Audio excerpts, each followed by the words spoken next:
नमस्कार, आदाब। मैं हूं अबुल नसर इकबाल और आप देख रहे हैं भारत वॉइस। बहुत हुआ भ्रष्टाचार, अब की बार मोदी सरकार। आपको नारा भी याद होगा प्रधानमंत्री का, जिसमें उन्होंने कहा था कि ना खाऊंगा ना खाने दूंगा।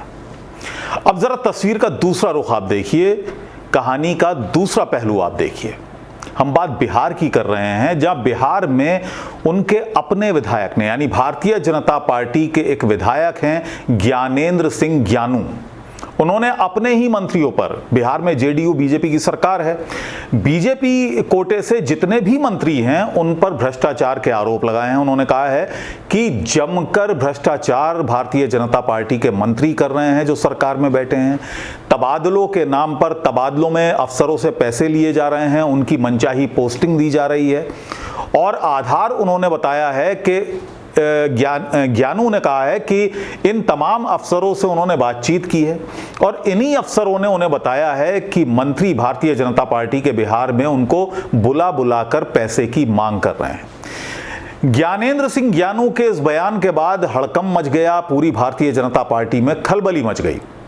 ज्ञानेंद्र सिंह ज्ञानू यहीं नहीं रुके, उन्होंने आगे कहा कि जिस तरह से ट्रांसफर पोस्टिंग की जा रही हैं वो एक बिल्कुल बेलगाम भारतीय जनता पार्टी के नेता हो गए हैं। जनता दल यूनाइटेड के नेताओं पर तो फिर भी नीतीश कुमार का अंकुश है, नीतीश कुमार का थोड़ा सा डर है, इसीलिए वो पैसा नहीं लेते हैं। लेकिन भारतीय जनता पार्टी के जितने भी मंत्री बिहार में हैं वो सब निरंकुश हैं, उनके ऊपर किसी तरह का कोई पहरा नहीं है, किसी तरह का कोई लगाम नहीं है। लिहाजा ये तमाम मंत्री खुलकर पैसा ले रहे हैं ट्रांसफर पोस्टिंग के लिए। तो ज्ञानेंद्र सिंह ज्ञानू का जो ये आरोप है वो उसमें कहीं ना कहीं सच्चाई दिखती है, क्योंकि जिस तरह से ट्रांसफर पोस्टिंग 2 दिन के अंदर 250 से ज्यादा अफसरों के ट्रांसफर पोस्टिंग किए गए, यानी अपने ही विभाग ने जिन अफसरों को फ्लॉप बताया उनको उनकी मनचाही पोस्टिंग मिली, मनचाही जगह पर उनको अंचलाधिकारी बनाया गया। तो आखिर ये किस तरफ इशारा करता है? केंद्रीय नेतृत्व की अगर बात करें तो केंद्रीय नेतृत्व इन तमाम घटनाओं के बाद भी जानबूझकर अनजान बनने की कोशिश कर रहा है। उनके अपने विधायक इतने बड़े बड़े आरोप अपने मंत्रियों पर लगा रहे हैं, लेकिन ना तो प्रदेश की कोई इकाई इस पर बोलती है, ना देश की इकाई यानी केंद्रीय नेतृत्व इस पर बोलता है कि किस तरह से वहां पर भ्रष्टाचार भारतीय जनता पार्टी के नेता कर रहे हैं। तो यहां पर आप बात आती है कथनी और करनी में। बड़े बड़े नारे दिए जाते हैं भ्रष्टाचार को लेकर, भ्रष्टाचार खत्म कर देंगे, भ्रष्टाचार के खिलाफ कड़े कदम उठाए जाने चाहिए, लेकिन उनके अपने नेता क्या कर रहे हैं ये बिहार में जाहिर हो रहा है। जब उनके अपने विधायक आरोप लगाएं कि हमारा अपना मंत्री, भारतीय जनता पार्टी का मंत्री वहां पर घूसखोरी कर रहा है, जमकर पैसा ले रहा है, अफसरों को अपने घर बुलाकर या अपने दफ्तर बुलाकर उनसे पैसों की डिमांड कर रहा है। तो राजस्व एवं भूमि सुधार विभाग में मंत्री हैं राम सूरत राय, भारतीय जनता पार्टी के कोटे से आते हैं और इन पर इन्होंने एक रिकॉर्ड बना दिया है। मानो कि 2 दिन में इन्होंने अपने विभाग के लगभग 250 से ज्यादा अफसरों के ट्रांसफर पोस्टिंग की।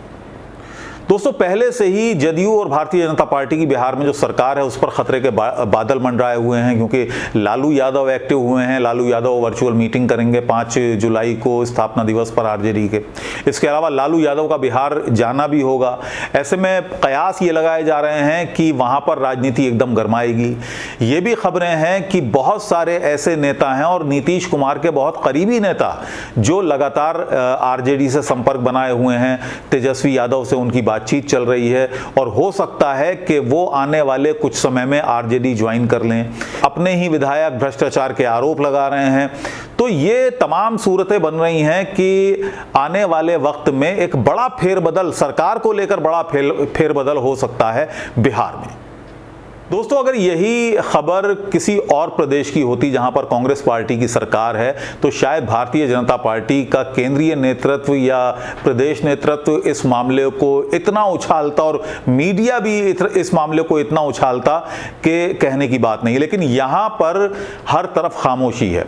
ना तो केंद्रीय नेता इस पर कुछ बोल रहे हैं, ना प्रदेश के नेता इस पर कुछ बोल रहे हैं, मानो कुछ हो ही नहीं रहा है और बिहार में सब कुछ ठीक ठाक चल रहा है। बिहार में जो सूरत हाल चाल इस वक्त बन रही है वो आपके सामने है।